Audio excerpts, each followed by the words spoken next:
Data যে এইভাবে খেয়ে নিলে পরে রান্না তো লাগবে না। ইতিমধ্যে কাঁচা ডাটা যদি এইভাবে খায় তাহলে রাজি খাওয়ার ডাটাগুলা কিন্তু সংকটে পড়ে। আর ভাতিজা যে কোথায় গেল খুঁজেই তো পাচ্ছি না। ভাতিজার বলে খিদে লেগেছে। ভাতিজা কি করছো, কি খাচ্ছিস? এই কাঁচাটাই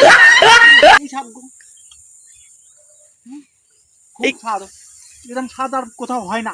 এই স্বাদ এত ভিতরে, এই কাঁচাটার ভিতরে। হ্যাঁ, একেবারে সেই স্বাদ, মানে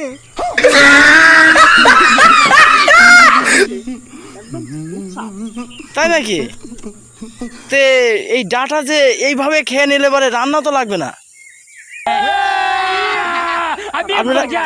আপনারা দেখতে পাচ্ছেন কাঁচা ডাটা আমার ভাতিজা সেভাবে খেয়ে নিচ্ছে। ইতিমধ্যে কাঁচা ডাটা যদি এইভাবে খায় তাহলে রাজি খাওয়ার ডাটাগুলা কিন্তু সংকটে পড়ে যাবে।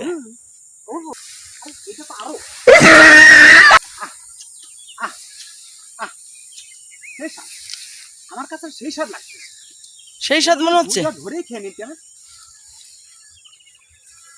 আপনারা দেখতে পাচ্ছেন এখনো সেই কাঁচা ডাটাই খাচ্ছে উনি।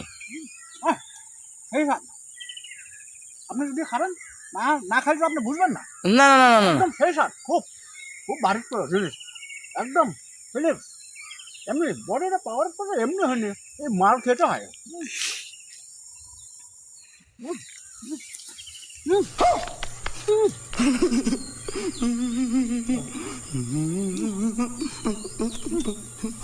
এটা এটা এটা এটা এটা কিসের জন্য?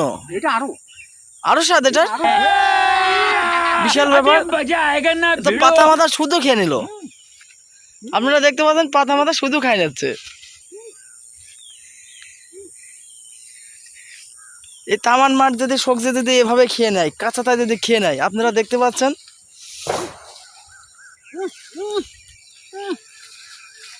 মানে সে বলছে সেই স্বাদ, এত স্বাদ আসে কোথা থেকে?